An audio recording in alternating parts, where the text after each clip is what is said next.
तो जैसा कि लास्ट एपिसोड में हम लोगों ने देखा था कि ग्रैनी मूचेन को लेकर विलेज से बाहर जाती है और वहाँ पे जाके वो उसे न्यू स्किन बनाना सिखाती है और उसके लिए वो एक हिरन का इस्तेमाल करती है और उसे जैसे ही एक हिरन की स्किन पहनाती है तो मूचेन पूरी तरह से एक हिरन में ट्रांसफॉर्म हो जाता है। मगर अचानक वहाँ पर कुछ और कल्टिवेटर्स आ जाते हैं जो कि डाशू विलेज के नहीं थे। उन्हें वहाँ पर देखकर ग्रैनी समझ जाती है कि यहाँ पे अब एक बहुत बड़ी लड़ाई होने वाली है। वो फौरन से मूचेन को वहाँ से भगा देती है तो वो मास्टर अपने कुछ डिसाइपल को उसके पीछे लगा देता है जो कि हर जगह उसका पीछा करते हैं। मगर मूचेन कुछ हिरनों के बीच में जाकर छुप जाता है ताकि वो अपनी जान बचा सके। मगर वो कल्टिवेटर उन सारे के सारे हिरनों को ही मार डालते हैं जिसकी वजह से मूचेन बहुत ही मुश्किल से अपनी जान बचाकर वहाँ से निकलता है और वो लोग दोबारा से उसका पीछा करते हैं। यहाँ तक कि वो लोग उसकी स्किन को काट देते हैं तो मूचेन खुद ब खुद वहाँ से बाहर निकलकर और भी ज्यादा स्पीड के साथ भागने लगता है और वो अंकल ग्वान के सिखाए हुए स्पीड मेथड को यूज करते ही पलक झपकते ही उनकी नजरों से बहुत ही दूर चला जाता है और एक गुफा के अंदर जाकर छुप जाता है। मगर वो कल्टिवेटर्स उसका पीछा करते हुए वहां भी पहुंच जाते हैं और फिर मूचेन एक ऐसी जगह छुपता है जहां पर एक बहुत बड़ा फैंटम बीस्ट होता है और उसकी आंख खुल जाती है तो मूचेन उसे देखकर बहुत ज्यादा डर जाता है और देखते ही देखते वो पहाड़ पूरी तरह से हिलने लगता है जिस पर वो सब लोग बहुत ज्यादा डर जाते हैं और डर के मारे पीछे हट जाते हैं। उन्हें दिखाई देता है कि वहाँ पर एक बहुत बड़ा जायंट मंकी बीस्ट है जो कि पूरा एक पहाड़ के जितना बड़ा है और मूचेन उसके आईब्रोज के साथ लिपटा हुआ होता है और वो मंकी जोर जोर से धाड़ रहा होता है। मगर मूचेन उसे छोड़ने के लिए तैयार नहीं था जिसके बाद वो मंकी जैसे ही और ज्यादा जोर से धाड़ता है तो मूचेन वहाँ से नीचे गिर जाता है और हमें फिर उस मंकी का साइज दिखाया जाता है जो कि एक पहाड़ से भी ज्यादा ऊंचा लग रहा होता है और मूचेन नीचे गिरते हुए खुद को बचाने के लिए किसी तरह जमीन पर आकर लैंड करता है और दूसरी तरफ वो वॉरियर जब मूचेन को देखता है तो वो फौरन से उसे मारने के लिए अपनी सोर्ड निकालता है और उस पर जैसे ही हमला करता है तो बीच में वो जायंट मंकी उन पर हमला करते हुए दोनों को ही बहुत ही बुरी तरह से जख्मी करके उठाकर दूर फेंक देता है। इस अटैक की वजह से दोनों को चोट लगी थी और दोनों ही वॉरियर्स एक दूसरे से दूर जा गिरे थे और वो मंकी फिर उन लोगों को देखता है कि कौन कौन कहाँ पे खड़ा है और इस तरफ वो कल्टिवेटर्स कहते हैं कि ऐसा लग रहा है कि जैसे ये गुफा इस मंकी किंग की है और इस तरफ वो मंकी किंग फिर उन लोगों को किसी अलग ही लैंग्वेज में कुछ बोलने की कोशिश करता है मगर उन लोगों को उसकी कोई भी बात समझ में नहीं आती जिस पर वो कल्टिवेटर कहता है कि इसका मतलब ये है कि ये एक बोलने वाला मंकी है मगर ये क्या बोल रहा है इसका कुछ पता नहीं चल रहा। मगर इतना तो पता चल गया है कि ये एक इंटेलिजेंट मंकी है जो कि ह्यूमन लैंग्वेज बोल सकता है। इसकी वाइटैलिटी हमारी वाइटैलिटी के मुकाबले में बहुत ही ज्यादा स्ट्रॉन्ग है। मुझे नहीं लगता कि हमें इसे फेस टू फेस लड़ाई में टक्कर देनी चाहिए। इसका लेवल मुझे वू म्याओ के बराबर का लग रहा है। मेरे ख्याल से हमें फौरन से यहाँ से पीछे हटना चाहिए, हमारी इसी में ही भलाई है। मगर दूसरा वॉरियर कहता है कि अच्छा हम लोग उस लड़के को ऐसे ही जाने देंगे। मगर वो लड़की कहती है कि अगर सीनियर इससे इंजर्ड हुआ है तो वो लड़का तो उस पंच से मर ही गया होगा। ये सुनने के बाद वो जायंट मंकी मूचेन की तरफ देखता है। वो एक जगह पड़ा हुआ था। जैसे ही वो मंकी अपनी उंगली से उसे पलटता है तो हमें दिखाया जाता है कि मूचेन मरने का नाटक कर रहा होता है। ये देखकर वो मंकी बहुत ज्यादा हैरान हो जाता है कि ये कैसे मर गया। वो उसे अपनी फिंगर से होश में लाने की कोशिश करता है मगर उसका भी कोई फायदा नहीं होता और दूसरी तरफ वहाँ पे खड़े हुए लोग ये देखते हैं कि ये लड़का मर कैसे गया। मगर वो जायंट मंकी बहुत ज्यादा गुस्से में आ जाता है क्योंकि वो कभी भी किसी को मारना नहीं चाहता था मगर जाने अनजाने में उसने मूचेन को जान से मार दिया था और इस पर उसे बहुत ज्यादा अफसोस हो रहा होता है और वो बहुत ही जोर जोर से चिल्लाना शुरू कर देता है। मगर हम देखते हैं कि मूचेन जैसे अपनी आंखें खोलता है तो वो जायंट मंकी अपना हाथ उसकी तरफ बढ़ाकर उसे हवा में ऊपर उठा लेता है और जोर जोर से चिल्लाते हुए फिर से कुछ कहना शुरू कर देता है जो कि किसी के पल्ले नहीं पड़ता। और ऊपर से मूचेन वो जानबूझकर मरने का नाटक कर रहा था जिसके बाद वो लड़की उसे पहचान जाती है कि ये जानबूझकर मरने की एक्टिंग कर रहा है। ये सुनते ही वो मंकी किंग उसकी तरफ देखता है तो अचानक से मूचेन होश में आता है और वो अपने आप को जायंट मंकी से छुड़ाकर फौरन से ऊपर जाने की कोशिश करता है जिस पर वो मंकी किंग उसे पकड़ने की भी कोशिश करता है मगर मूचेन बहुत ज्यादा फास्ट और फ्लेक्सिबल होने की वजह से उसके पंजों से निकलकर वहां से और भी ज्यादा ऊंचाई की तरफ जाता है और उसके सिर पे जाके पहुंच जाता है और उस तरफ वो मंकी मंकी उन डिसाइपल्स की तरफ एक पत्थर थ्रो कर देता है तो वो लोग अपनी सोर्ड्स की मदद से उस पत्थर को काट कर उसके टुकड़े टुकड़े कर देते हैं। और यहाँ पे मूचेन जैसे उस मंकी किंग से अपनी दूरी बनाता है तो वो मंकी किंग अपना हाथ उसके बेहद करीब ले आया था और उसे मारने ही वाला था कि मूचेन अचानक से एक सीटी बजाता है जिसकी आवाज सुनकर वो मंकी किंग रुक जाता है क्योंकि उसे ऊपर कुछ बर्ड्स दिखाई देते हैं और फिर हमें दिखाया जाता है वहां पर एक और हिरन आ जाता है जो कि उस जायंट मंकी किंग के आगे आकर बैठ जाता है और फिर उसे अपनी जबान में कुछ बताता है। उस हिरन की आवाज सुनने के बाद वो मंकी किंग भी बिल्कुल हक्का बक्का रह गया था। शायद उस हिरन ने बता दिया था कि इन लोगों ने सारे के सारे हिस्से में आ जाता है और वो उन कल्टीवेटर्स की तरफ देखता है और फिर से उन्हें अपनी लैंग्वेज में कुछ कहता है जिस पर वो लोग समझ जाते हैं कि ये अब हमारा दुश्मन बन रहा है क्योंकि हमने बहुत सारे हिरनों को मार दिया है और ये हिरन उसे आकर हमारी शिकायत कर रहा है। दूसरी तरफ मूचेन मौके का फायदा उठाकर वहां से 9-2-11 हो जाता है और इस तरह वो जायंट मंकी उन कल्टीवेटर्स पर टूट पड़ता है और वो सब के सब फिर अपनी जान बचाकर वहां से भागने की कोशिश करते हैं और कहते हैं कि हम लोगों ने उस जंगल में बिला वजह ही हिरनों को मार दिया है। लगता है शायद उस लड़के ने जानबूझकर इस बंदर को हमारे पीछे लगाया है। और इस तरफ मूचेन कहता है कि इस जायंट मंकी की फीलिंग बिल्कुल मेरे ग्रैंडपा और ग्रैंडमा की तरह है जो वो मेरे लिए फील करती हैं। यानी कि वो जायंट मंकी जंगल में रहने वाले सारे के सारे जानवरों और परिंदों को अपने बच्चों की तरह समझता है और इस वक्त पता नहीं ग्रैनी वो कैसी होगी, वो उन लोगों को हरा पाएगी भी या नहीं। इस तरफ हमें दिखाया जाता है कि ग्रैनी अभी भी जिंदा होती है और वो उन कल्टीवेटर से अपनी जान बचाकर वहाँ से भागने की कोशिश करती है मगर वो सारे के सारे उसे चारों तरफ से आकर घेर लेते हैं। उसे मूचेन की बहुत ज्यादा फिक्र होने लगती है और वो कहती है कि पता नहीं वो कैसा होगा, वो घर पहुंचा भी है या नहीं। इतना कहने के बाद एक मास्टर पीछे से उस पे सोर्ड से हमला करता है जिससे वो बाल बाल बचती है और अपने थ्रेड का इस्तेमाल करके उन सोर्ड्स को पकड़ने की कोशिश करती है। तो दूसरी तरफ वो सारे के सारे फिर एक साथ मिलकर अपनी एक कंबाइंड फॉर्मेशन का इस्तेमाल करते हैं जिससे वो लोग एक साथ मिलकर 5 एलिमेंट डीमन रिफाइनिंग फॉर्मेशन को एक्टिवेट कर देते हैं जिससे वो किसी तरह के भी इविल डीमन को एलिमिनेट कर सकते हैं। और हमें दिखाया जाता है वो पांचों के पांचों अलग अलग तरह की एलिमेंटल पावर को यूज करते हुए कहते हैं कि हम लोग राइट पाथ को हर हाल में सिक्योर करेंगे। उन लोगों ने ग्रैनी को चारों तरफ से फॉर्मेशंस में लॉक कर दिया होता है और उसके पास भागने का बस अब कोई भी रास्ता नहीं बचा था। इतने में वो उन सारे मास्टर से कहती है कि बहुत लंबा टाइम हो गया है, मैंने डाशू में किसी भी कल्टीवेटर को नहीं देखा जिसके इतने अच्छे स्वॉर्ड स्किल्स हों। लगता है कि बाहर की दुनिया में स्वॉर्डमैनशिप काफी इंप्रूव हो चुकी है। ये कहते ही वो सब के सब फिर एक साथ मिलकर उस पर अपनी स्वॉर्ड्स की बौछार कर देते हैं मगर ग्रैनी बहुत ही आसानी के साथ उनके अटैक्स को डॉज कर रही होती है। पर एक स्वॉर्ड अचानक से जमीन से निकलती है और वो ग्रैनी को छूने ही वाली थी मगर ग्रैनी अपने थ्रेड का इस्तेमाल करते हुए उन स्वॉर्ड्स को फिर पकड़ना शुरू कर देती है और उन स्वॉर्ड्स को फिर अपने कंट्रोल में करते ही उन मास्टर्स की स्वॉर्ड्स के अगेंस्ट यूज करते हुए उन सारी की सारी स्वॉर्ड्स को अपने आप से दूर हटाना शुरू कर देती है। ग्रैनी के स्किल्स देखकर वो सब लोग काफी ज्यादा चौंक जाते हैं मगर वो मास्टर हार मानने वाला नहीं था। वो फिर से 10,000 स्वॉर्ड फॉर्मेशन का इस्तेमाल करते हुए ग्रैनी पर सीधा हमला करता है और हम देखते हैं कि इस मर्तबा भी ग्रैनी उन स्वॉर्ड्स के जरिए उन सारी की सारी फॉर्मेशंस को डिस्ट्रॉय करने की कोशिश करती है मगर उस मास्टर की फेंकी हुई स्वॉर्ड उस थ्रेड को काट देती है और वो सारी स्वॉर्ड्स फिर उस ग्रैनी को आकर हिट करती हैं जिसकी वजह से उसका काम तमाम हो जाता है और एक धमाके के साथ उसकी बॉडी गायब हो जाती है और उसका मास्क नीचे गिर जाता है। ये देखकर वो लोग समझ जाते हैं कि इसका काम तमाम हो गया है मगर अचानक से ग्रैनी वापस आती है और पलक झपकते ही उस मास्टर के पीछे आकर उस पर अपनी नीडल चुभा देती है और फिर एक के बाद एक स्पीड के साथ उन मास्टर्स पर अपनी नीडल चुभाते हुए उनकी बॉडीज को लॉक कर देती है जिसका उन्हें पता भी नहीं चलता और वो लोग फिर समझ जाते हैं कि ये ग्रैनी जानबूझकर उनके सामने कमजोर होने का दिखावा कर रही थी। वो पांचों के पांचों मास्टर अब पूरी तरह से ग्रैनी के कंट्रोल में आ चुके थे। वो जब भी चाहे अब उन लोगों को मार सकती है मगर ग्रैनी कहती है कि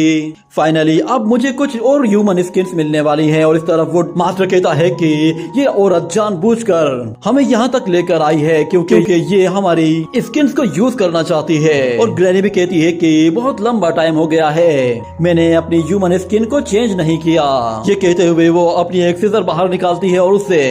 वो असल में 10,000 स्वॉर्ड्स फॉर्मेशन होती है। इतनी ज्यादा स्वॉर्ड्स ग्रैनी अपनी तरफ आते हुए देखती है तो वो फौरन से पीछे हटते हुए उन सोर्ड से खुद को बचाती है और वो मास्टर फिर हंसते हुए कहता है कि मेरा ली जियांग सेक्ट वो स्वॉर्डमैनशिप के लिए सबसे ज्यादा फेमस है और हम ली जियांग के मास्टर स्वॉर्डमैनशिप के एक्सपर्ट्स हैं। तुम्हें क्या लगा था कि तुम इतनी आसानी से हमें हरा दोगी? तुम बस थोड़ी देर इंतजार करो, तुम भी अपने उस बच्चे के पास पहुंच जाओगी जहां हमने उसे भेजा है। और इस तरफ हमें दिखाया जाता है वो सारे के सारे लोग अपनी जान बचाकर भाग रहे होते हैं क्योंकि वो जायंट मंकी उनके पीछे पड़ा हुआ होता है और वो एक बड़ा पत्थर उठाकर उनकी तरफ फेंकता है जिससे वो लोग बाल बाल बचते हैं और वो मंकी फिर उनके बेहद ऊपर आ जाता है और अपने दोनों हाथों से उन्हें मसलने की कोशिश करता है, मगर इस मर्तबा भी उनकी किस्मत अच्छी रहती है और वो किसी तरफ वहां से भी भाग निकलते हैं और वो डीमन फिर उनके पीछे जोर जोर से चिल्लाना शुरू कर देता है और उन्हें ज्यादा से ज्यादा दूर भगाने की कोशिश करता है ताकि वो लोग कभी भी दोबारा उसकी टेरिटरी में ना आए। इस तरफ वो कल्टीवेटर्स भाग भाग कर बहुत ही बुरी तरह से थक चुके थे और कहते हैं कि फाइनली हम उससे जान बचाकर तो निकल आए, मगर लगता नहीं है कि हम लोग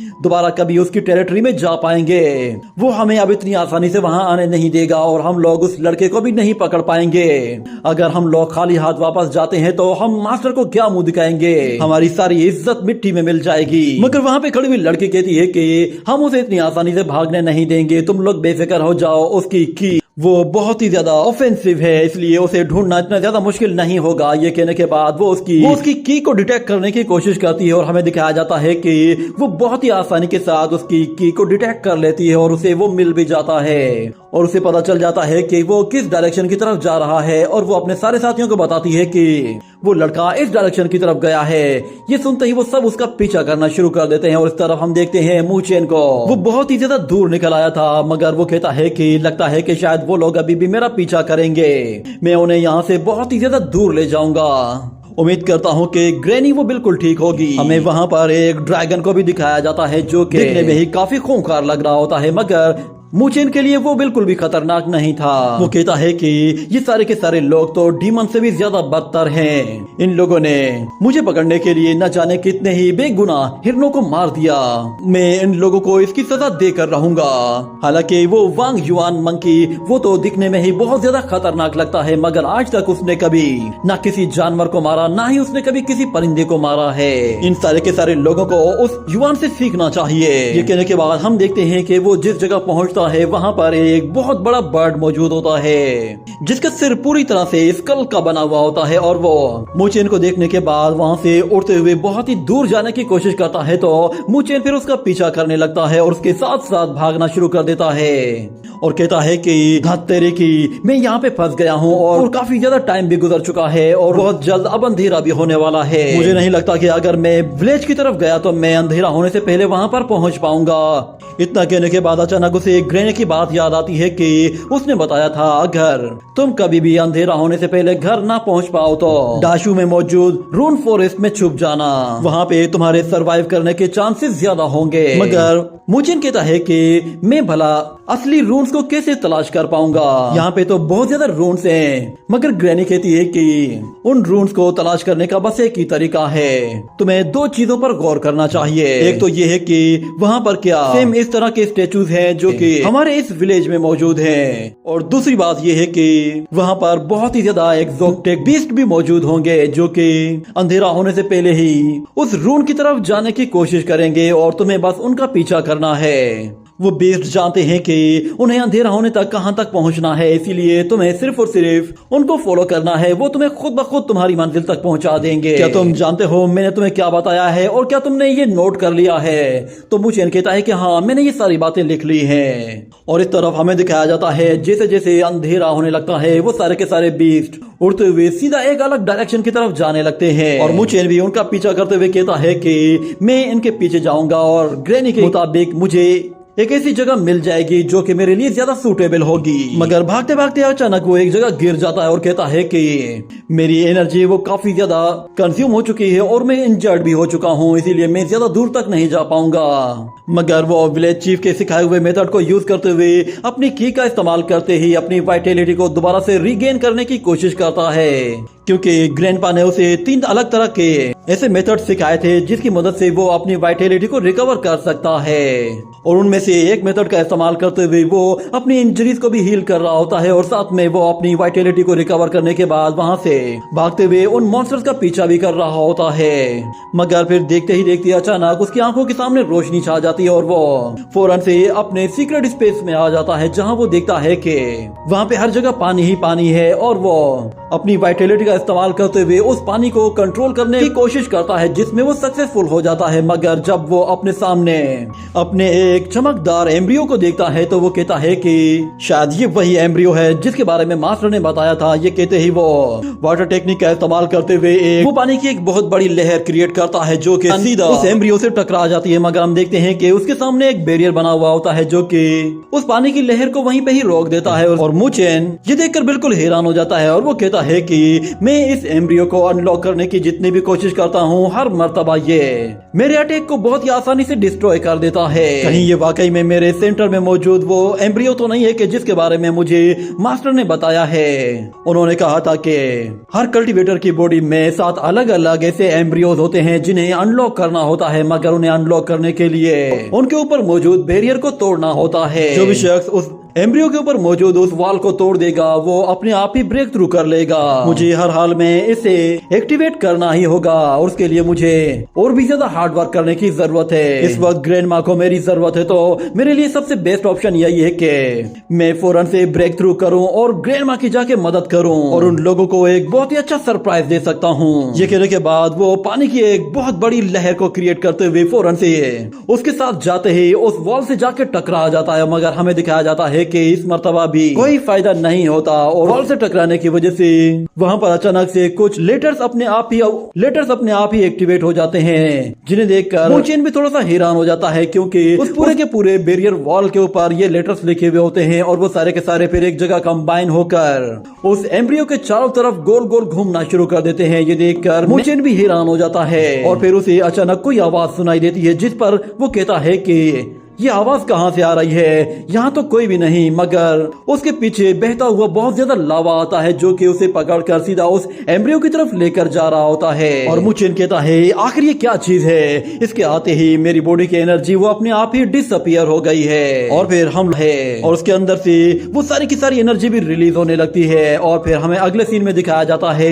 ग्रैनी उस एल्डर की सारी सोर्ड्स को तोड़कर उनके टुकड़े टुकड़े कर देती है, जिसके बाद वो मास्टर उस ग्रैनी से कहता है कि मेरी इस 10,000 सोर्ड फॉर्मेशन के अंदर तकरीबन 6,000 से ज्यादा हिडन सोर्ड्स मौजूद थी। तुमने इतनी ज्यादा सोर्ड्स को एक साथ डिस्ट्रॉय कर दिया। मुझे यकीन हो गया है कि तुम कोई नॉर्मल डेविल नहीं हो, तुम कोई अननोन डेविल हो। मैंने इस पूरे के पूरे डीमन फॉरेस्ट में तुम्हारे जैसा कोई भी नहीं देखा। आखिर तुम हो कौन, तुम्हारी आइडेंटिटी क्या है। इतने में हम लोग देखते हैं कि उस ग्रैनी की पीठ पर एक सोड लगी हुई होती है जिसकी वजह से वो थोड़ी सी इंजर्ड हो गई थी और उसकी बॉडी से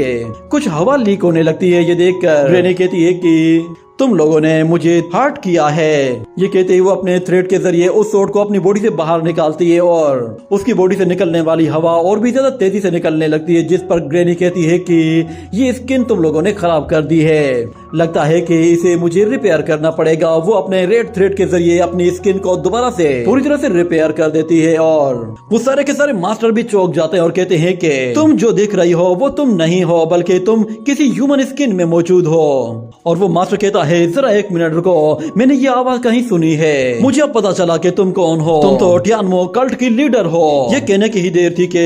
ग्रैनी अपने थ्रेड्स को खींचकर उन सबको पूरी तरह से मिट्टी में मिला देती है। उसके एक अटैक से वो 5 के 5 मारे गए थे, जिसके बाद ग्रैनी किसी को कहती है कि चलो बाहर आ जाओ। और हमें दिखाया जाता है वहाँ पर ग्वान भी मौजूद होता है जो कि एक जगह छुप के खड़ा हुआ था और ग्रैनी उससे कहती है पता नहीं तुम कितनी देर से यहाँ पे छुप कर मेरी बातें सुन रहे हो। तो ग्रैंडपा ग्वान कहता है मैं तो बस अभी अभी आया हूँ, मैंने सच में ज्यादा कुछ भी नहीं देखा, ना ही मैंने तुम्हारी कोई बात सुनी है। तो ग्रैनी कहती है कि तुमने जो कुछ भी देखा है उससे मुझे कोई फर्क नहीं पड़ता, मगर मेरी बातें कभी भी मत सुनना। तो ग्रैंडपा ग्वान कहता है कि तुम बेफिक्र हो जाओ, मैंने सच में तुम्हारी कोई भी स्टोरी नहीं सुनी। मैं बस इतना जानता हूँ कि टियानमो सेक्ट की एक खूबसूरत लड़की हुआ करती थी। उसने अपनी पूरी लाइफ बहुत ही अच्छी तरीके से गुजारी थी। सब लोग उसे बहुत ज्यादा समझदार और बहादुर कहा करते थे, मगर उसने आखिर में जाकर एक बहुत बड़ी गलती कर दी। वो डीमन सेक्ट के एक बहुत ही खूबसूरत सेंट के साथ मोहब्बत में गिरफ्तार हो गई, इसलिए उसने अपने सेक्ट को छोड़ दिया और डीमन सेक्ट के उस सेंट के साथ शादी कर ली। मगर सुनने में आया था कि उस खूबसूरत लड़की ने अपनी शादी की रात को ही अपने ही हस्बैंड को जान से मार दिया, जिसकी वजह से उसकी जितनी भी ज्यादा रेपुटेशन थी या उसने जितनी भी प्रैक्टिस की थी वो सारी की सारी बेकार में चले गई और सब लोग उसके दुश्मन बन गए, क्योंकि वो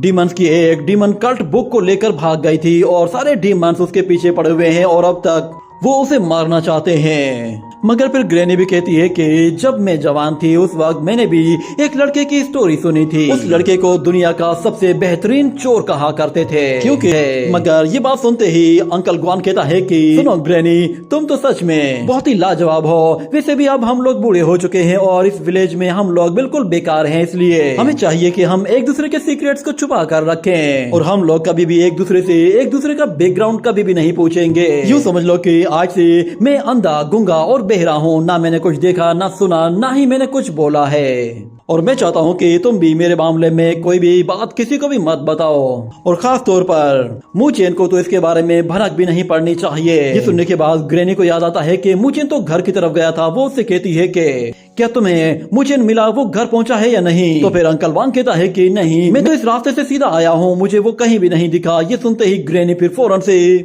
उसे ढूंढने के लिए निकल जाती है और हमें दिखाया जाता है कि मूचेन वो वेस्टर्न साइड की तरफ जा रहा होता है जहां पर सूरज डूबने वाला था, और वहां पर सारे बीस्ट, मॉन्स्टर्स और बर्ड सारे के सारे एक साथ इकट्ठे होकर भाग रहे होते हैं। और मूचेन कहता है कि मैं करूं तो क्या करूं, अंधेरा तेजी के साथ बढ़ता जा रहा है। और इस तरफ वो कल्टीवेटर्स भी उसे देख लेते हैं कि वो भाग रहा है, जिस पर वो लोग कहते हैं कि ये जगह मुझे कुछ ज्यादा खतरनाक लग रही है, इसलिए हमें एहतियात से काम करना चाहिए। हम इसे फॉलो करते हैं और देखते हैं कि ये कहां पे जाकर छुपता है। वहां पर बड़े बड़े बर्ड्स होते हैं जो कि एक साथ भाग रहे होते हैं, और कुछ बीस्ट तो इस तरह भाग रहे होते हैं कि जैसे मौत उनका पीछा कर रही हो। वो सारे के सारे एक ऐसी जगह छुपने जा रहे होते हैं कि जहां पर उन्हें अंधेरे से कोई बचा सकता है। मगर उन लोगों को ये मालूम नहीं था कि उस अंधेरे में आखिर ऐसा क्या है जो कि उन लोगों की जान ले सकता है। मगर वो सब ये जानते थे कि ये अंधेरा उनके लिए खतरनाक है, तो इसीलिए सारे जानवर, परिंदे, मॉन्स्टर, बीस्ट और यहाँ तक के छोटे छोटे कीड़े मकोड़े भी सभी एक ही डायरेक्शन की तरफ जा रहे होते हैं। और मूचेन देखता है कि सूरज के आगे कोई अंधेरी चीज आ रही है, जिस पर वो कहता है कि आखिर यहाँ पे मौजूद जितनी भी लाइफ है ये सारी की सारी डार्कनेस की तरफ ही क्यों जा रही है। यहाँ पर ऐसी कोई ना कोई जगह जरूर होनी चाहिए जिसके बारे में ग्रैंडमा ने मुझे बताया था। मुझे उस ब्लैक स्मोक से पहले ही वहां तक पहुंचना होगा। और हमें दिखाया जाता है कि सूरज पूरी तरह से ब्लैक हो जाता है और हर तरफ अंधेरा छाने लगता है, और उसी के साथ ये एपिसोड यहीं पे ही एंड हो जाता है।